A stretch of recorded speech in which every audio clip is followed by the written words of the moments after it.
বাবা, বাবা, বাবা, তুমি বলেছিলে না আমি যাকে বিয়ে করব তাকে তোমার কাছে নিয়ে আসতে। আর এই দেখো, এ হলো নিঝর আর এই হলো মনির। ও আচ্ছা, এরাই তাহলে সে দুজন। এদের কথাই তুমি বলেছিলে। হ্যাঁ বাবা, নিঝর আর আমি একে অপরকে ছোটবেলা থেকেই চিনি। আর এ হলো মনির, আমরা একই অফিসে জব করি। আর ও না আমার খুব ভালো বন্ধু। ও আমায় বিয়ের জন্য প্রপোজাল দিয়েছে, কিন্তু আমি না ভীষণ কনফিউজড। বিষয়টা যেহেতু বিয়ের, তো বিয়ের জন্য ডিসিশন নেওয়া মানে তো সারা জীবনের জন্যই ডিসিশন নেওয়া। তাহলে তুমি আমাকে একটা হেল্প করে দাও, আমি কাকে বিয়ে করব? ও আচ্ছা, এখনই তোমাকে হেল্প করে দিচ্ছি তোমার ডিসিশন নেওয়ার জন্য।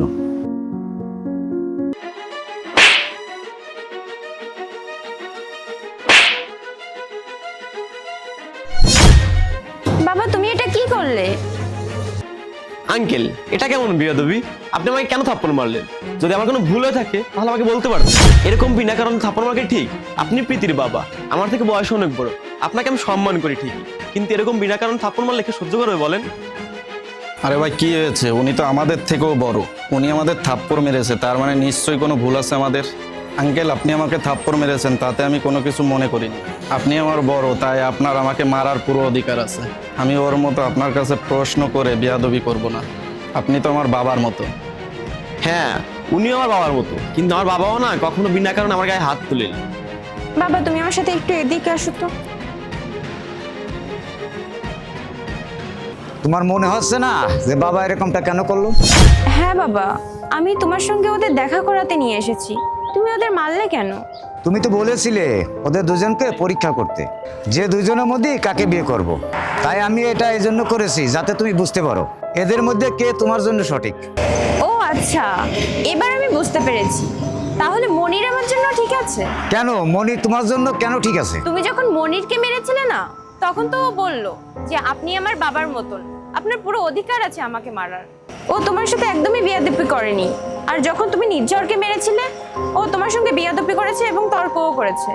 তাহলে এর মানে মনির আমার জন্য ঠিক আছে, তাই না? না, তুমি ভুল। কেন? মনির আমাদের সামনে ভালো সাজার চেষ্টা করেছে। ও ভালো সাজার অভিনয় করেছে, ওরকমটা না যেরকমটা আমাদের দেখাচ্ছে। কিন্তু নির্ঝরকে যখন আমি থাপ্পড় মারলাম, তখন ও সাধারণ রিয়াকশন দিল। ও আমাদের সামনে ভালো সাজার চেষ্টা করেনি, ওর কোনো ভুল ছিল না। এই জন্য ও আমাকে এই প্রশ্নগুলো করলো যে আপনি আমাকে বিনা কারণে কেন থাপ্পড় মারলেন। আর যদি আমার কোনো ভুল হয়ে থাকে তাহলে আপনি আমাকে বলতেন, আপনি আমাকে বিনা কারণে কেন মারলেন।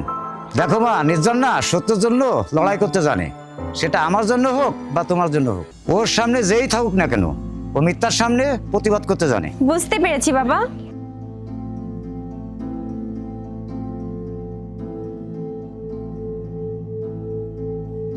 আঙ্কেল, আমার জানার প্রয়োজন, আপনি কেন আমাকে থাপ্পড় মেরেছিলেন? প্রীতি বলবে তোমাকে। আমি কাকে বিয়ে করব এই বিষয়টা নিয়ে আমি খুবই কনফিউশনে ছিলাম, আর তার জন্য আমি আমার বাবার কাছে সাহায্য চাইছিলাম। এদিকে নির্ঝর, যে আমার ছোটবেলার বন্ধু, আবার বেস্ট ফ্রেন্ডও, ওকে আমার কোনো কিছু বলে বোঝানোর প্রয়োজন হয় না, ও এমনিতেই বুঝে যায়। আর অন্যদিকে মনির, যার সাথে আমি 2 বছর অফিসে একসাথে কাজ করছি, ওকে আমি পছন্দ করে থাকলেও ওর কাছে আমি আমার মনের কথা খুলে বলতে পারি না। আমি নিজের মতন করে বাঁচতে পারি না, তাই আমি ডিসিশন নিয়েছি এই যে আমি নির্ঝরকেই বিয়ে করব। কি সত্যি বলতেছো? হ্যাঁ, যখন তুমি আমাকে প্রপোজ করেছিলে না, তখন আমি ভেবেছিলাম বেস্ট ফ্রেন্ডকে কেউ বিয়ে করে না, এই জন্য আমি তোমাকে না করে দিয়েছিলাম। কিন্তু এর কিছুদিন পর আমার মনিরের সঙ্গে দেখা হয়, ওর সাথে মিশে আমি ওইটা ফিল করতে পারিনি যেটা আমার তোমার সাথে ফিল হয়।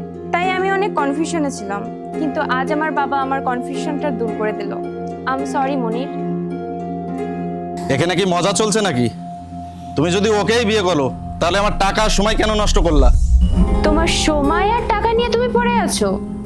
যদি আমি ভুল ডিসিশন নিয়ে তোমাকে বিয়ে করতাম, তাহলে তো আমাদের 3 জনের জীবনটাই নষ্ট হয়ে যেত।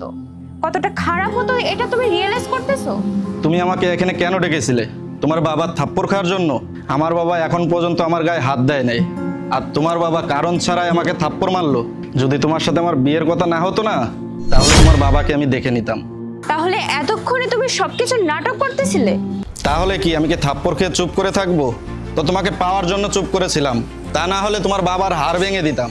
ও এবার তোমার আসল চেহারাটা দেখাই যাচ্ছে। ভালোই হয়েছে, সঠিক সময় তোমার আসল রূপটা দেখতে পাচ্ছি। তোকে তো আমি আরে থাম এখন, অনেক হচ্ছে তো নাটক। তুই এরপর থেকে কখনোই ওর সঙ্গে বেয়াদবি করবি না। ও তোকে সময় দিয়েছিল, কিন্তু ওর মনে মতো হতে পারিসনি। আর যদি তোর মনে মতো হতে পারতি না, তাহলে এখানে তুই আর আমি দাঁড়িয়ে থাকতাম না, তুই একাই দাঁড়িয়ে থাকতাম। তো আজ থেকে আমার ওর দিকে যদি এরপর থেকে কেউ চোখ তুলে তাকা না, তার চোখ আমি তুলে ফেলবো।